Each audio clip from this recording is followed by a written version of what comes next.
We'll see who cancels who. Sorry, everybody. My name is Dan Selcke.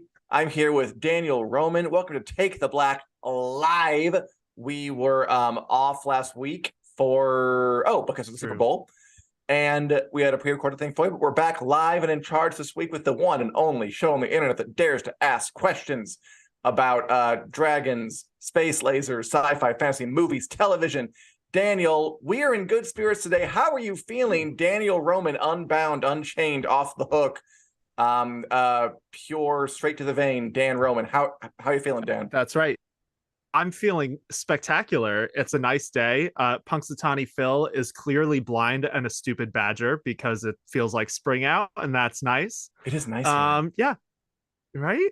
So no, I'm good. I'm excited to talk some stuff. There's been a lot of exciting news, some mild heartbreak, and by mild I mean not at all mild. Oh, sure. Thanks for that, The Last of Us.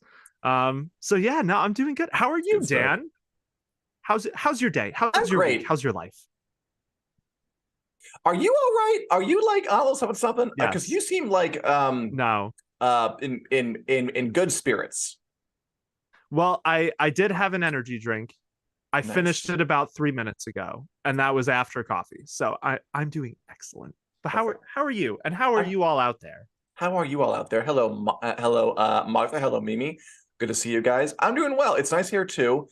I always forget to this day Punxsutawney Phil, which one means we have more winter? Sees a shadow or doesn't see a shadow?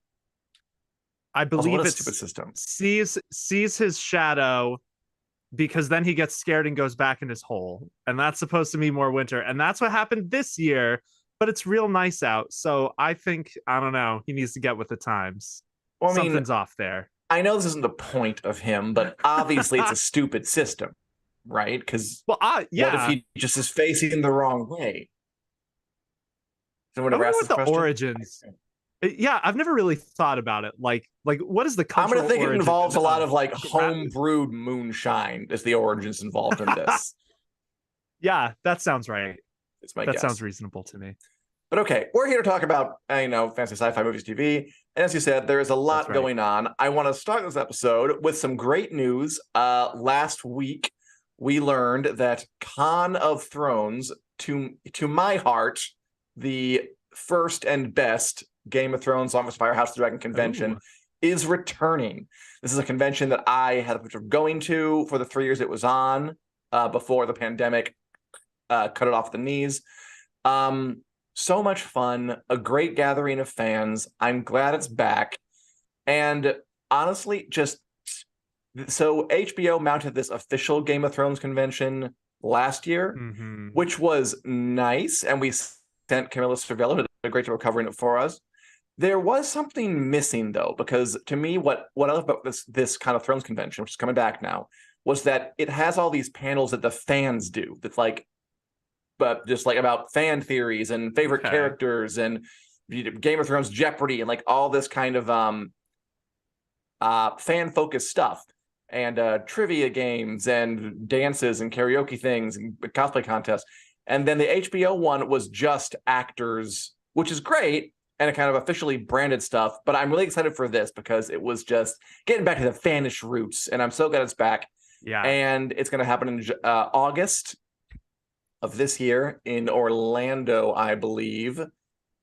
Was that where we went for our fans to get together? By the way, was that Orlando? It was indeed. So apparently that is a great gathering town, is what I'm led to believe. But and tickets are on sale August. 25th, 26th, and tickets are on sale next week. And I'm going to say right now to my bosses at Fansided, send us, get some hotels. There's Con of Thrones 2023. Yeah. We'll be on panels. It'll be so much fun. I hope we get to do that, but we'll see.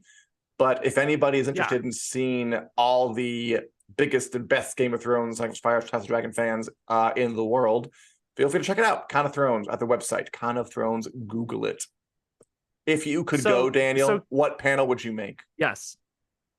What panel would I make? Oh God, I wasn't prepared for this question. I feel like it'd be cool to talk maybe some Targaryen history. It'd be cool to do a show versus book type panel, fun, maybe for Fire and Blood. I think something like that, talking about adaptations, would be pretty rad. Or other George R. R. Martin things too. Oh, that'd be What fun. about you? Yeah. What Because what you're really what panel would knowledgeable. you want to be on? I think Well, I would read like some, but have George R. R. Martin in effigy, and I would just like start to like hurt various parts of the doll until it became uncomfortable, and see if that would I don't know, like somehow get him to write the encourage book quicker faster. writing. Yeah. Just don't do the hands. So You can't touch the hands on the touch doll the hands. I don't endorse because hurting George R. R. he Martin. needs Love to George R. R. type Martin, still. but I think it'd be a fun little like a Yeah. art piece. Is what I think I would do with my panel. And maybe we're gonna do this. We'll see. Con of Thrones, August 25th, 26th this year. Hello, Julie. Thank you for getting up so early for us, Julie. I appreciate that. And sorry, Yeah, you were always saying? good to see you. Yeah, I have a question for you about Con of Thrones, because so you have been to a couple of these. I have not. So what would you Richard say went to too. like the, oh, sweet. Okay, so you and Richard know what's up with Con of Thrones. So for a total newbie, you've already said one of the things that makes it special or different than like the official Game of Thrones convention, which started last year, is that it has its roots in the fandom, right? So there are fan panels, there's cosplay. So I guess what advice or prep, if you could give some words of wisdom to someone who's never been to Con of Thrones before, what should they expect? What do they need to know? I mean, if you've gone to a convention, you probably know what to expect. I mean, like, they have actors, so you can get autographs, selfies, that kind of thing. They have a marketplace. You know, we sell, they buy all kinds of art and swords, and all these vendors come by. The guy who played Serial Pharrell was running like water dancing classes. The ones I went to, that was fun. They had like a karaoke night where a woman dressed in like full Cersei regalia sang all that she wants is another baby. That was a good bit. Right? Funny, very funny. Awesome. The cosplay is great. The panels are really fun because again, there's tons of them, and they're all pretty inventive, fan driven. I just really enjoyed my time there, and hopefully we can go again. So Fansided, rock that on. Tiffany says that she lives very close, and I recommend it. Should be good too. Awesome. But yeah, let's move on, because excited as that is, maybe we're going to go to that. But I am looking forward to that if we can go. We'll see. Speaking of House of the Dragon, Game of Thrones, and of course, part of the reason that they're bringing it back is because they now have House of the Dragon to talk about. So it's not just. I interviewed the woman who runs Mischief Management, who puts together these cons, Leaky Cons, Broadway Cons. The whole thing is cons, and she told me that they thought about not bringing it back, but just because pandemic kind of killed it for a couple of years, and it's like, is there still a market for this now that it's been gone a couple of years? But with House of the Dragon there, and a whole new thing to kind of, like celebrate and roundabout, and provide some new kick. So I'm glad the show's helping everybody, including us. Awesome. What a great boon for the Game of Thrones fandom to get that prequel to kind of just remind us all, hey, we're all still, you other fans, we're all still out there. We're all still excited about this stuff. So I am really curious to see how they fold the House of the Dragon stuff into the previous type of Con of Thrones stuff that they did. That should be pretty exciting to see. Totally. And speaking of House of the Dragon, we're getting some new fun news coming on there. We got just the other day, Emily Beecham, who is an actor who played the main role of Mara in 1899, which is a show that I watched in its entirety on Netflix, kind of like a mind-bendy Christopher Nolan, Interstellar, Inception-esque mind blower. And it was like, a solid C of a show. So it deserved to be canceled. You heard it here first. Dan hated 1899. I didn't hate it. It was I'm not gonna miss it that much.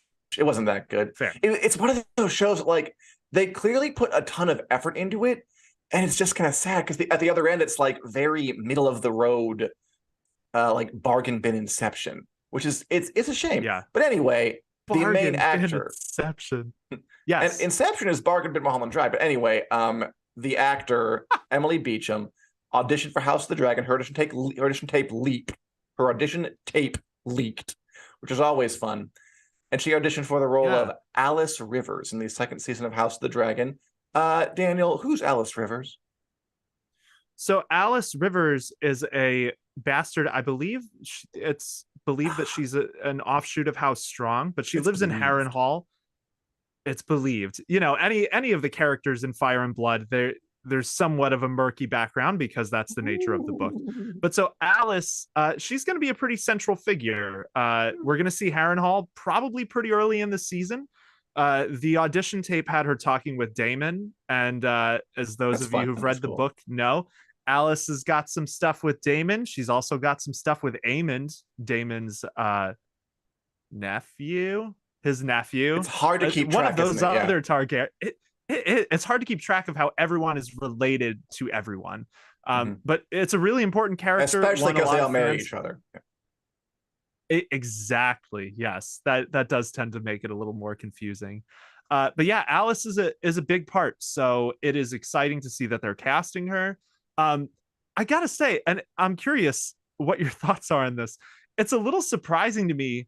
This is like the second or third audition tape that has leaked in like the past month. What are your thoughts on this? I feel like what's going on with the security on the House of the Dragon set that these audition tapes keep leaking? It's normal. I mean, things leak. I've always said that if I were in charge of a studio, I would just embrace it. Like, because you're not going to stop it. And already, like, the original videos got taken down, so they were they've been monitoring stuff. But it's the internet. It's pee in the pool. It's out there now, so you can't really get it out once it's there. It is. Yeah, that's fair. That's a great analogy for that. Yeah, I guess that I feel like we don't really see leaked audition tapes from like Disney stuff. You never see like I already forgot her name. Emily Beecham tried out to play Wanda or something. But we do tend to see with like Game of Thrones, Witcher stuff. I guess they just don't hold their actors, because usually with audition tape leak means that the actor didn't get the part and like put the video up. That's usually what happens. Okay. And I'm not saying it's all the time. I don't know if that's the case this time. It could be different, but generally that's it. And I guess Disney just, those NDAs are a lot stricter and involve snipers and fines and stuff. Whereas WWD is a little looser. Alice is an interesting character. Again, she's one of the characters from Fire and Blood who there isn't a whole like ton of meat on. She's involved in some big events, but she doesn't actually like write a ton about her personality. So they get to fill some stuff in, which is always fun. Yeah. And believed to be a sorceress, woods witch type person who dabbles with potions and concoctions, which I believe the audition tape kind of hinted at that. So it seems like that's a part of her character they're bringing in.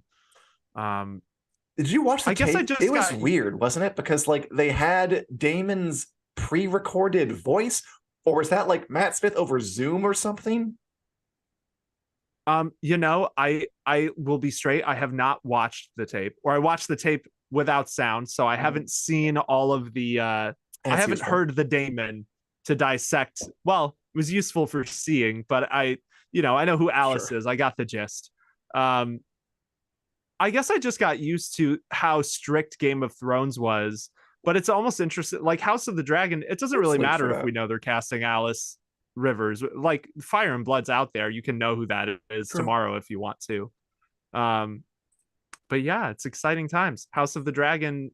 The other news that broke this week for that's you have to take with a grain of salt, because we don't have an official confirmation for this, but supposedly filming is supposed to start on April 17th, which is a little later than the March that we originally heard, but it's supposed to run right up until December 22nd. My B-Day, which means it's going to wrap in glorious fashion, and it will be good omens all the way for House of the Dragon season 2. So yeah, that's what's up on the House of the Dragon front. You're a Christmas baby. I forgot about that so much. Okay, Daniel. Yes, I am. A big part of news that I'm sure some folk are The Last Kingdom is coming back. Yes. The Last Kingdom, Netflix's medieval drama show about Uhtred of Bebemba, which ran for 5 seasons on Netflix. Definitely had a passionate following among a lot of people, so we want to talk about it a little bit. Absolutely. We've known for a while this show. It ended. Season 5 was the last part of it, the series finale. Good ending. Uhtred finally reclaimed Bebemba after 5 seasons of trying to get back to his ancestral home castle. And we knew there was going to be a movie eventually. We knew they were making one final movie to kind of close out the entire story because they're based on these books by Bernard Cornwell. And he wrote, I think, like 13 books. And they've adapted 10 of them so far as TV show. And they'll squeeze the last 3 into a movie. Or I guess maybe just choose one. I'm not sure how it's going to work, frankly. But it's coming back. They have made the final Last Kingdom movie, Seven Kings Must Die. It's coming out pretty soon, April 14th. Yeah. And it's just cool to see. It's that show was always quite good and it was always like just on the cusp of like becoming huge. Was successful, but not like phenomenally successful. I liked all the actors in it. I liked the spirit of it. I love Bernard Cornwell, the author, so I'm glad he's getting some on-screen love. And I like that Alexander Draymond, the main character who plays Uhtred, was like in his early 30s when the show started, and he was playing like 25, and now he's in his late 30s and he's playing like 70, and he looks the same. Yeah. Uhtred ages well. It's all those battles. Beautiful. It's all the war he does. It keeps him young. Yeah, if you want to stay young, go fight in a war. That should probably do it for you. That's right. That should just keep realism. Keep your skin clear. Yeah. Yeah, I believe it's. I remember reading this a while back that it's like an unspoken rule on the Last Kingdom set that you don't talk about Uhtred's age because in the books he straight up becomes an old man. Like the whole point of the Last Kingdom is he is telling his story as an old man. You kind of know it from the get-go that is the nature of the way the tale is being told. But you know, Alexander Draymond's bringing the sex appeal to the Last Kingdom. They're not going to put him in an old man suit. So here we are, and Uhtred's in his 70s, looking still pretty good.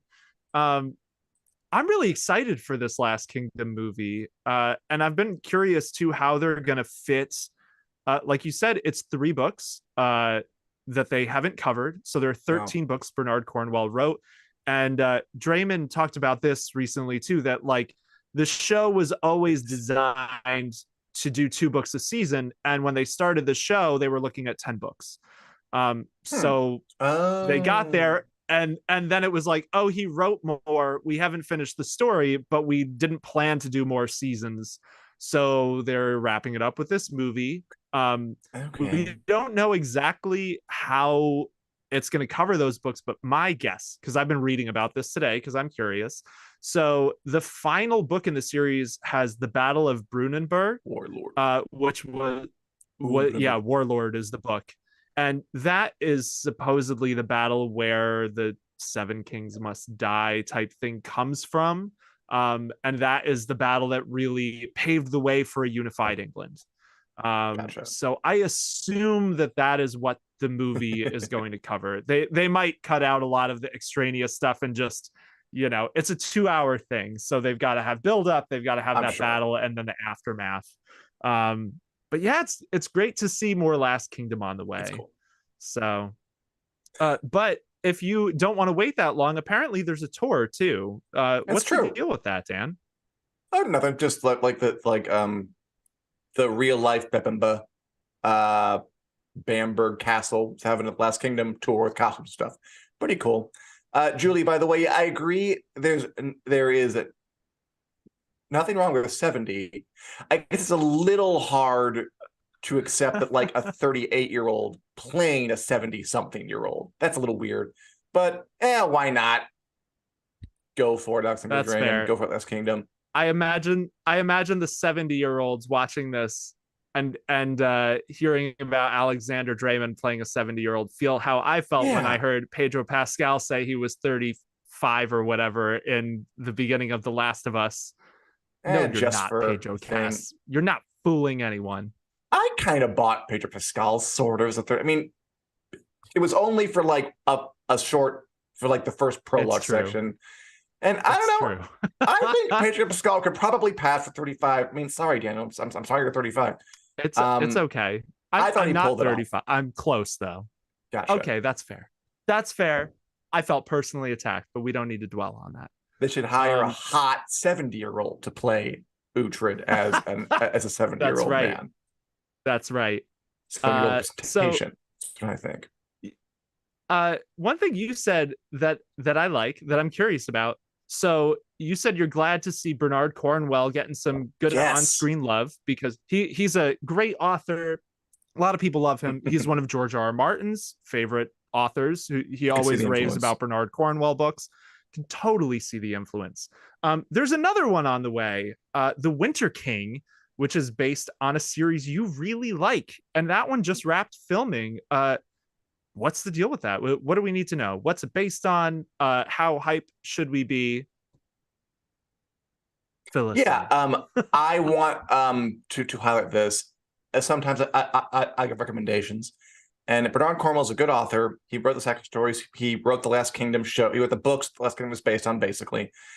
And now I think a British studio like ITV is going to air on is adapting the Warlord Chronicles by Bernard Cornwell, which is a 3-book series about King Arthur, but kind of done in that Bernard Cornwell historical fiction way, where it's, what if the King Arthur story was like realistic? I read it when I was in middle school, and I just love them, and I never forgot them. I still have them. I think those are copies. That's and awesome. I just think that they're really, really solid books. For years, I've been saying, like, someone should make this into a TV show. It would be perfect. It's got kind of, it's like, it's not crazy long, but it's also like a good meaty chunk. It has all these familiar characters. And King Arthur is a hard thing to get right. I don't think I've ever seen a version I've really liked, honestly. I don't think I've ever have on I won't TV tell Sam Neill you said or that, the but movies. that's fine. I like the Merlin show. It's not like good though. I'm not talking. You're talking about the Netflix one, right? With all the Game of Thrones actors guest starring in it. Or are you talking about Sam Neill Merlin? Yeah, that's what I was talking about. You said Sam Neill, right? I do like the Sam Neill Merlin show. That was an old one. Okay. Whew. But that's different. I mean, that's a campy thing. It is fun. I like who played Map? Whatever. We're getting off track. Anyway, it's never been a great one. And this is a really good story. It has all these familiar characters, but it's like kind of different angles on them, but not in like a cheesy, trying too hard to be different sort of way. I could just see it really working, and I'm really glad it's happening. So I really recommend watching The Winter King when it premieres on ITV. I'm not quite sure when, and I hope someone else picks it up so people outside of Britain can watch it, because I think it's worth seeing. By the way, we got some discussion in the comments about aging. Sam Huron aging on Outlander. People age. People get older. It happens. It's true. He's been on that show for a decade. And I think like his character gets older too, right? Like Jamie Fraser is now in like his 50s or something. At this point, he's probably like playing older than he is. And they still have sex like crazy in that show. Septuagenarians. That's right. Stop it. Yeah. I think Outlander, as opposed to The Last King, I think Outlander has done a little better with its aging. Not to say that Sam Hugon looks like he's 50 or 60 or whatever, but I think that they've done a pretty good job of conveying the time scale in a pretty believable way. I mean, on House of the Dragon, Matt Smith, Daemon Targaryen, he starts the show at like he must be like in his 20s, Daemon, at the start, or like 30s maybe, and by the end he's like pushing 50 or at 50. I thought it kind of worked. 50. A healthy 50. You can be a healthy 50. I still think now that the whole show, that the whole season is done, I think they should have had Kristen Cole. I do. I think they should have had different Kristen Cole actors. That's like but they were trying something new. They didn't know what else was going to happen. I think that would have made sense though, because I'm not sure why I accepted Daemon, but not because I guess Daemon was older to start than Kristen Cole was, and Kristen Cole does things like a young idiot might do. And Daemon does things just a psychopath would do for his entire life. It's different strokes, different folks, different times, different contexts. But I wish that if I would have been in charge. Yeah, that's fair. But you know, not every show needs these crazy age gaps. I know I was ragging on Pedro Pascal a second ago, but for the most part, the Last of Us hasn't needed stuff like that. You like my transition here? So let's. I have a question. You have more to add? What? I have a question for you. Are you a Yes. little perturbed by the Pedro Pascal plays 35 thing because Oh no, it sets off your middle-aged panic alarm? no, not Okay, at all. cool. I just happen to be Kind of 34, read like that. and when he said that, I was like, you don't look like we're the exact same age here, my dude. Okay. One of those things. Um, I'm not really upset about it. I felt personally attacked in that moment. That's what I'm saying. All right, fair enough. That sounds normal. You watching out there on YouTube and Facebook, if you think Pedro Pascal playing a 35-year-old makes Daniel Roman feel insecure, comment a heart. Okay. Anyway, yes. Let's move on. Okay, so speaking of Pedro Pascal and not being in his 30s, The Last of Us had a huge episode this week, and we got to talk about it at least a bit. Endure and Survive was the last episode of The Last of Us. It featured new characters, Henry and Sam. They're a big part of the game. They were an even bigger part of the show. And I don't know how spoilery we want to get here, but suffice it to say, I'm full. You're fine with full. If there's anyone in the chat who's really averse to Last of Us spoilers, let us know. Otherwise, we're just going to go for it.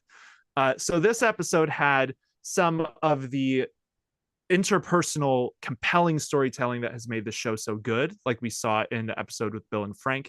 Still had that kind of stuff, but also huge epic action. I think one of the best scary action scenes I've seen since Thrones, honestly. It was good. What'd you think of this one, Dan? How'd you feel about Endure and Survive?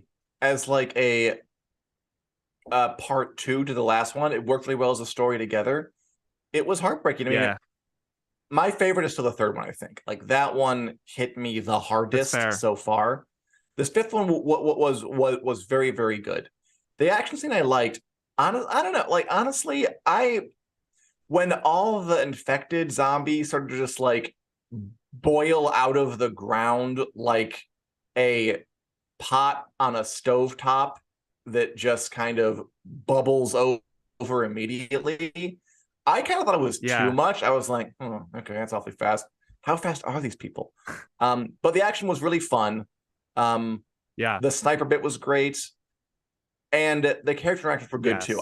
I loved the little kind of funny bits where, Joel is trying, like, kind of saying reassuring things to Henry and Sam. He's not going to take action against them. He's going to cooperate, but his tone of voice just makes him sound like a psycho, and he's going to hurt them later. That was funny. Pedro Pascal, talented. Like, he's got an asshole voice. Looks not a day over 35-year-old Pedro Pascal. That's right.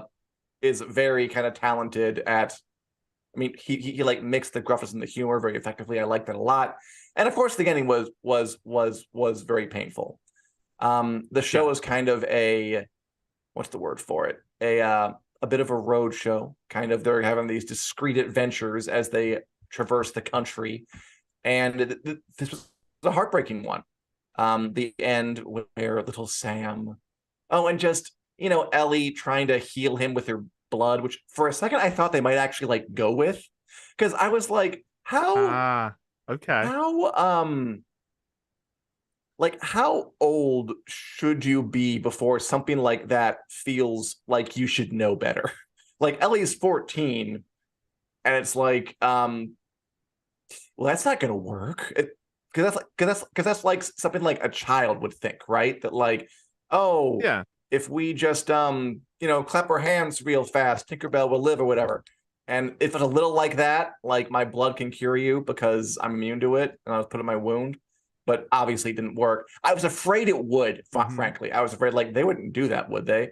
And then it ended up being horrible, and Sam turned and his brother. kill him and then kill himself. It was very, very harsh. The kid was really, really cute and cool.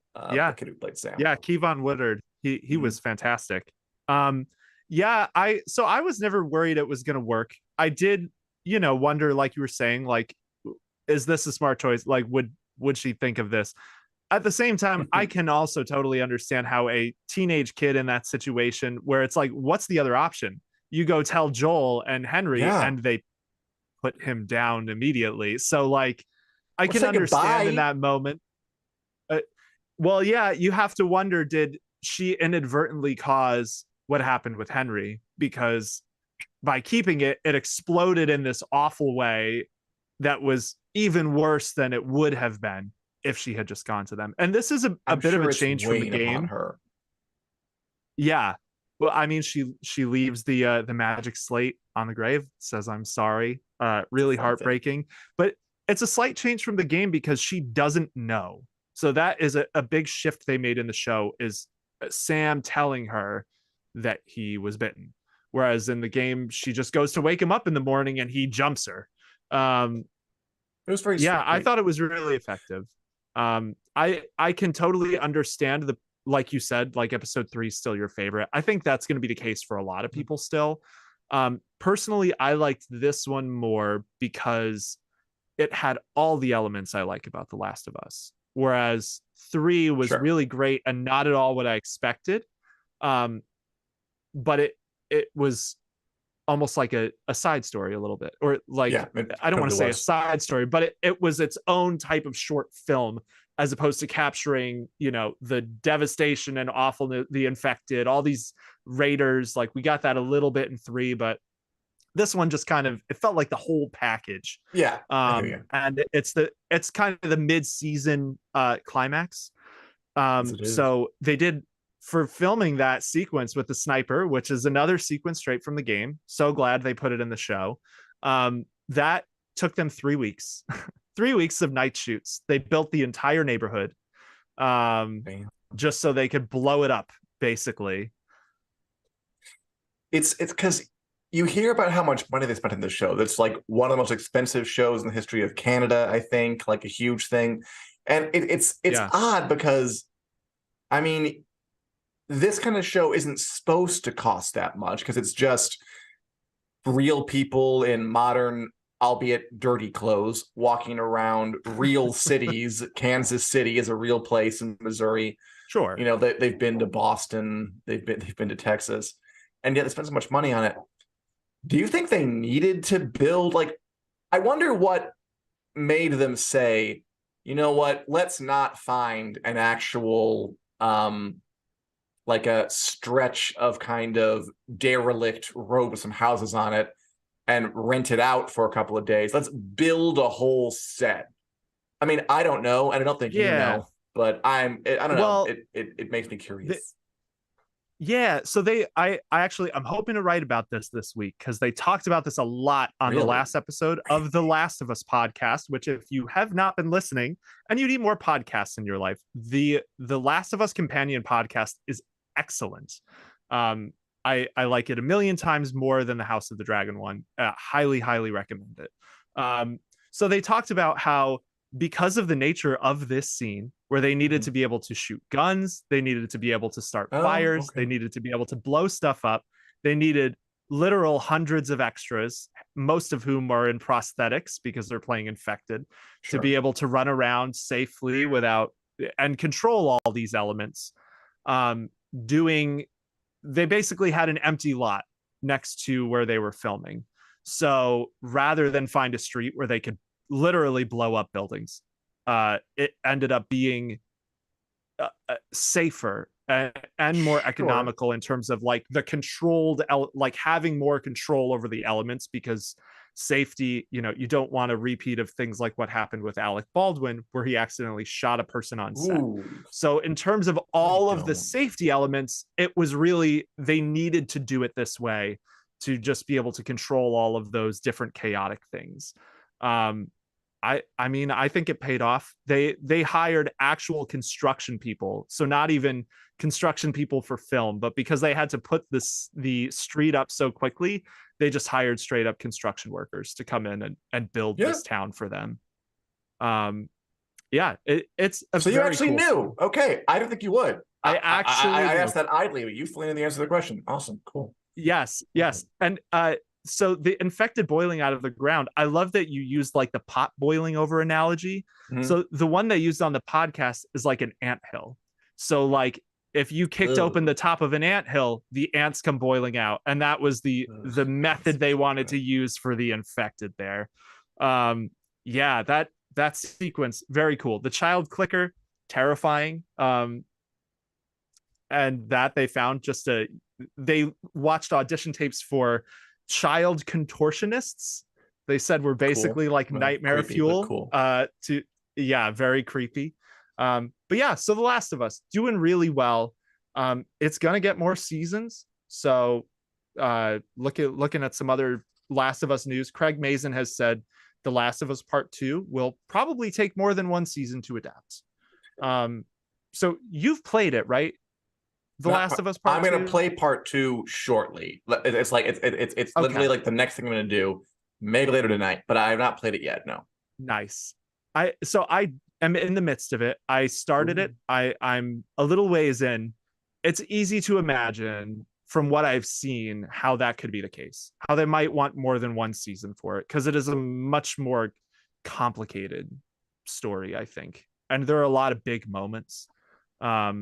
So are you glad we're going to get more? Are you worried they're going to stretch things out? No, I'm not at all. Fair. That's not HBO's deal.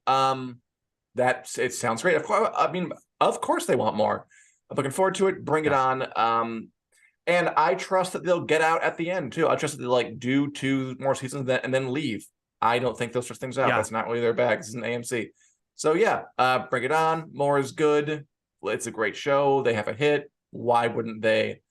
I mean, I don't want to say milk it because they're not milking it. They're getting their money's worth out of a story that has more to give.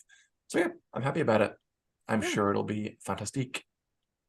And I mean, like between that and House of the Dragon, they're gonna have a pretty mean lineup. HBO's doing well right now, and Succession too is in there, which isn't the same thing, but still. They have a good, solid, robust slate. Good for them. Yeah. Truth. Are you watching anything else, Daniel, right now? Watching any other movies, any other TV shows? Well, you brought up AMC, and the main other thing I am watching right now is The Walking Dead. Mayfair. Oh, cool. Not Mayfair. No, I haven't got into Mayfair Witches. I still need to watch Interview with the Vampire.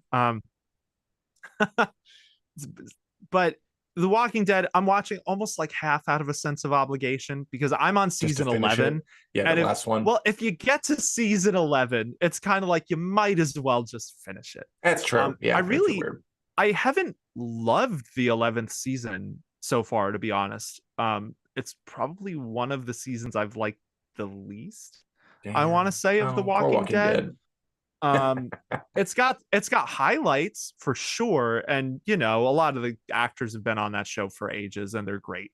But yeah, it's decent. I'm like halfway through it right now, so I'm in the middle of the Commonwealth stuff, and it reminds me a lot of the final season of Lost, which I will be on the record. I liked Lost. I enjoyed the way Lost ended. I am in the odd minority there. I have no real problems with Lost. Yes, it happens. Good for you. But I do think that the final season tried to throw some intentional red herrings and just make you feel like you're tripping out a little bit as a viewer. And I think The Walking Dead is maybe not as much with the red herrings, but trying to make it all feel like a surreal dream a little bit.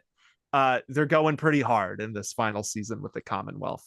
But beyond that, I think Glass Onion is one of the only other new things aside from The Last of Us I've watched. That was cute, right? Glass Onion was cute. I enjoyed it a lot. It's a lot of fun. It's kind of a fun, light murder mystery. Daniel Craig is hilarious. Definitely recommend it. And it doesn't matter if you've seen the first one. I have not, and I enjoyed Glass Onion quite a lot. It was nice. What about you? What you watching, Dan? Nothing new to new report. From Mankind still great. I'm watching documentary now, and which is pretty funny. That's a great show, and I just picked it up. I'm almost done with the Orville season 2, so I can soon start watching New Horizons. I have like 2 left. But no, nothing horribly new. Cool. Apparently, the new Ant-Man movie is a bit of a turd. I haven't seen it. It opens up this weekend. Tomorrow, Friday. That's what the critics are saying. I haven't seen it yet. Yes.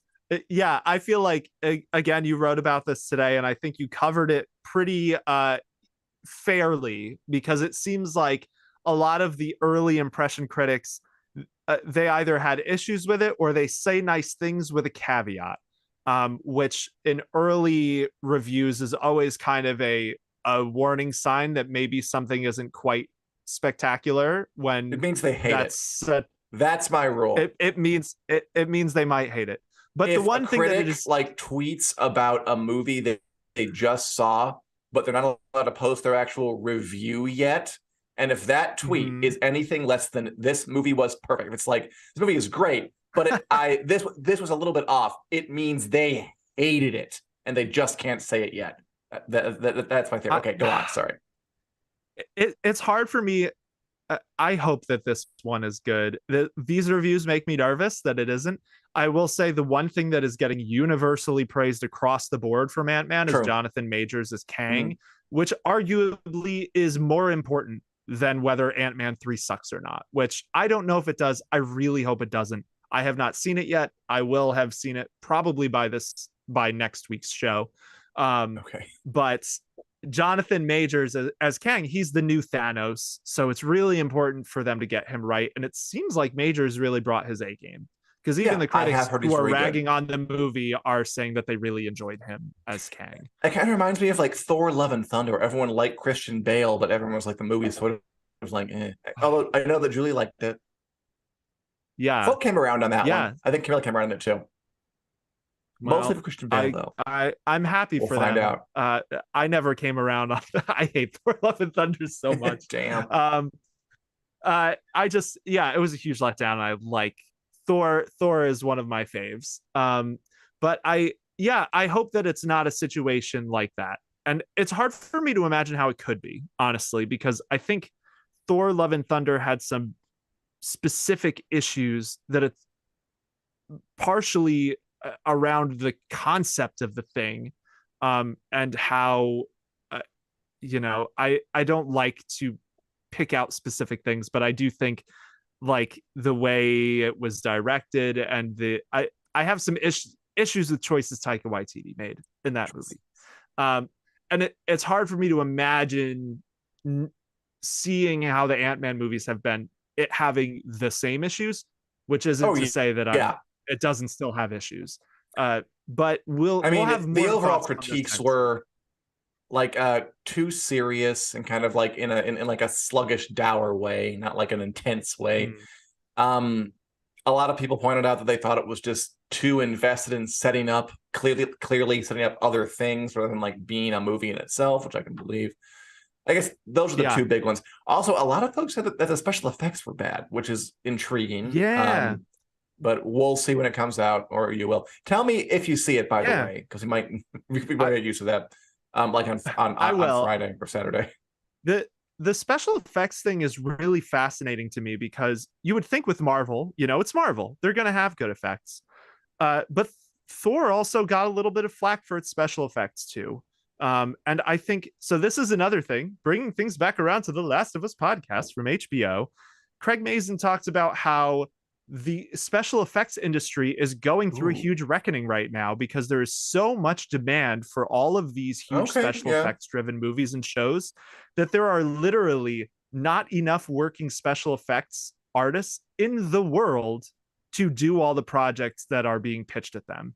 So for him, when they did The Last of Us, they basically had their pick of people, because there's a huge overlap in special effects and video gaming interest wise.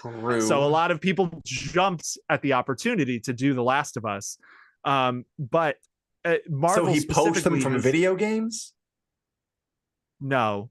The special effects people like video games. And they were all familiar with The Last of Us. So So he talks about one person who straight up left, I think it was like Lightstorm, left a huge special effects studio to go work for another one to work on The Last of Us. So they really got lucky because it's such a well-known property that people love. But Marvel specifically has made a lot of headlines for overloading their VFX. That's true. Past year. Okay. So I was not surprised to hear people complaining about the CGI in Ant-Man, unfortunately, just knowing that that is currently an industry problem that's happening. And Marvel's kind of at the center of it. Cool. I guess you got to be smart about it.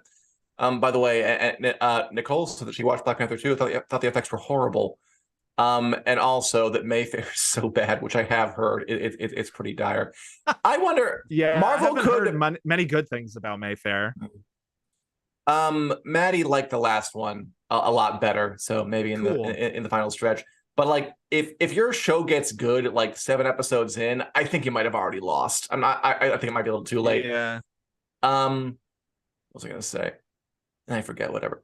Marvel could be having a reckoning. It could happen. I know it's silly to say because they're on top of the game and they're the biggest franchise in the history of the world, but I don't know. It feels like they're on a bit of a string of middling things.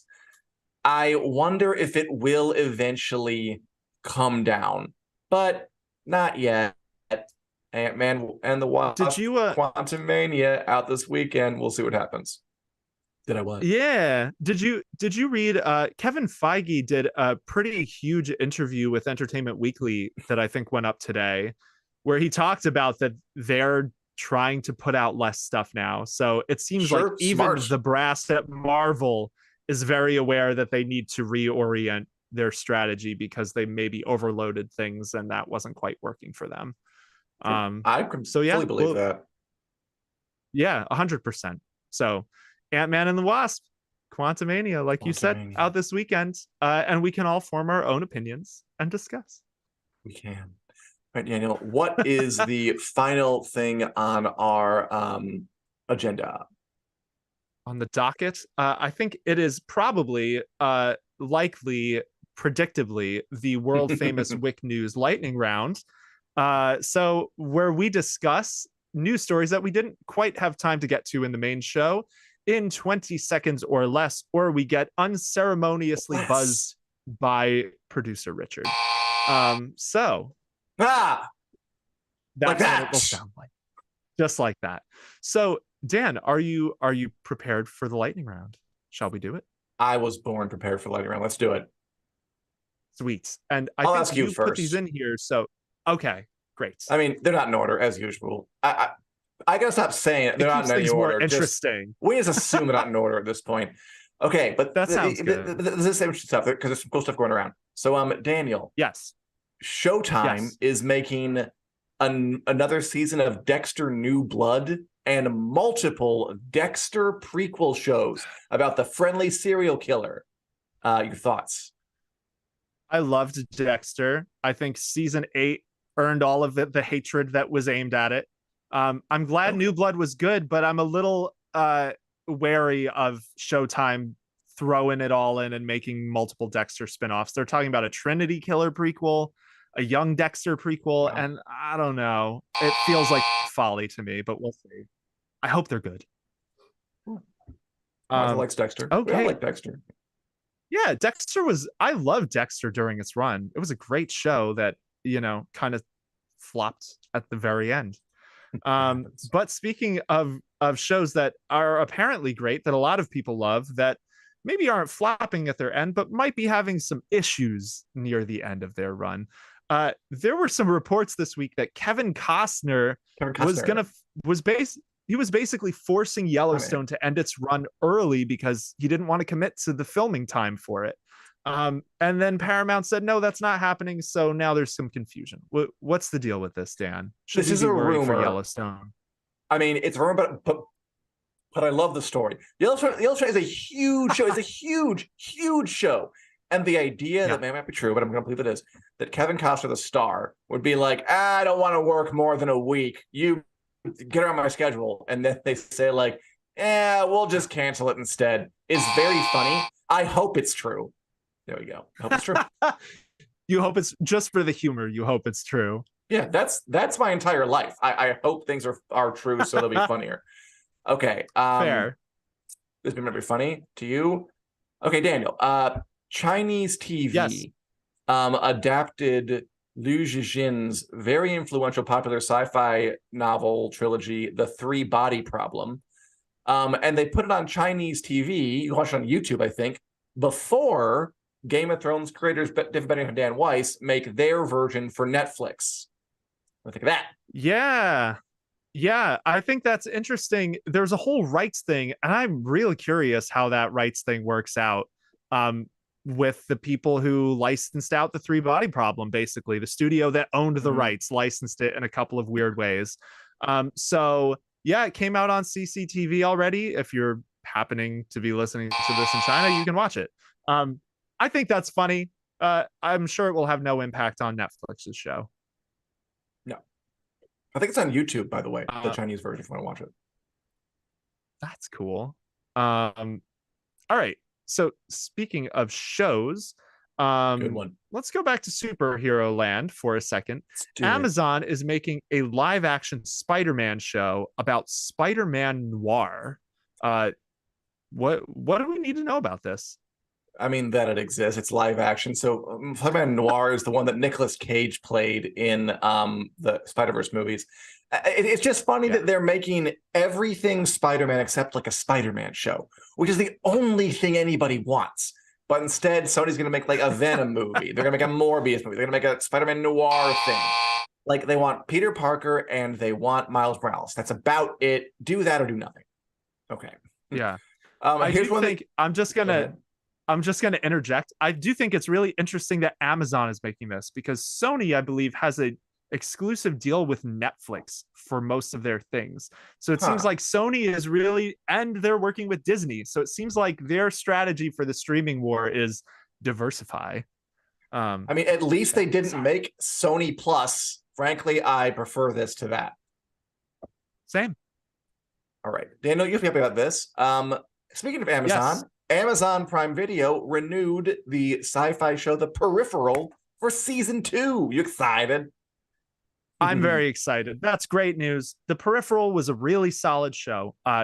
Could get a little weird, a little hard to digest at times, but I enjoyed it a lot. I think the actors on it are great. I think the story was pretty good. It's based on a book series by William Gibson, who is a legendary sci-fi author. Sure. Very happy it's getting a second season. Love it. Yeah. I can ask you the one about Spartacus, under the buzzer. way. Ask me the one after the so next should one. Okay, that's what I thought. Or whatever else.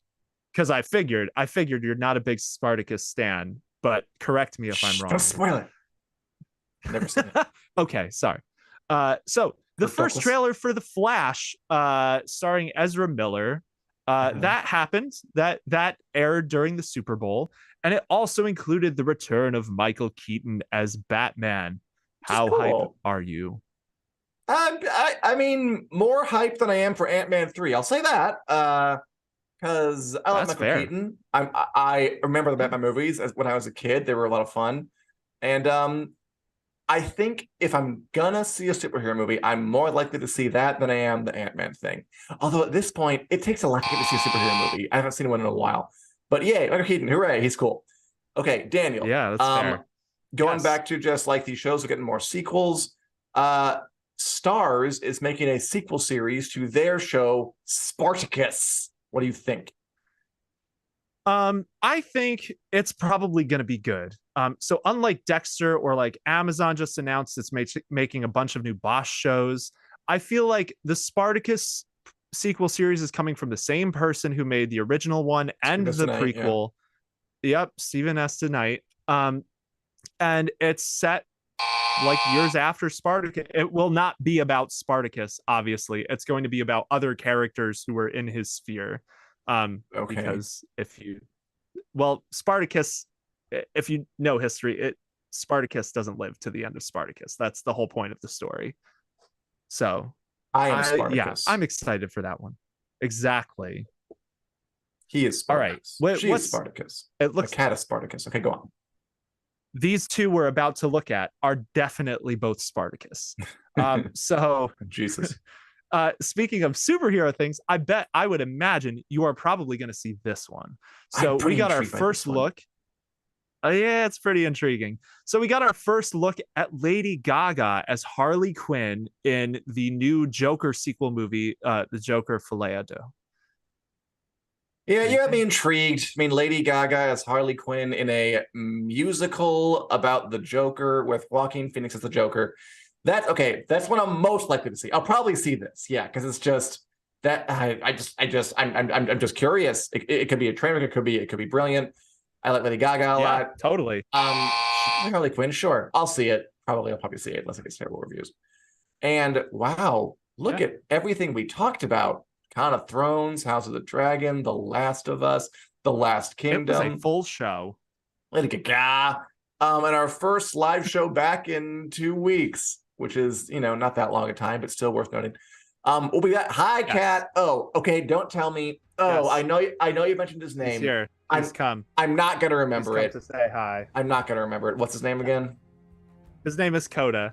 Coda. I knew it. I hate that feeling. When somebody tells you pressure. And then it would have been okay if you didn't remember. I feel like you need to know. I didn't remember it. And it's okay that you're that you're 34 3/4 or whatever you're saying. That's right. That's fine too. Yeah, for the record, that's not. I don't mind getting older. I saw Julie or someone said it's okay, guys, get older gracefully. It's fine. I'm totally fine getting older. I just had a moment where Pedro Pascal said he was 36, and I was like, you don't look like the friends I hang out with who are my age. I'm just gonna put that out there. But anyway, we don't need to talk about that anymore. What do we need to talk about? We can talk about how we'll be back next week, same place, same time, on the Winners Coming Facebook page and YouTube channel, where we talk about all this kind of stuff, but some more. At 4 p.m. Central Time, 5 p.m. Eastern, live. So much fun. And then you can download us wherever podcasts are available. Google Play, iTunes, to listen for some podcast form. We're great. Give us a like, give us a click, give us a subscribe, all that stuff. If we had a Patreon, totally donate to it, but we don't have one. So thanks for watching. We'll be back 1 week from now, and we will have aged gracefully by 1 week next Wednesday. See you then. You're here. Take care, all.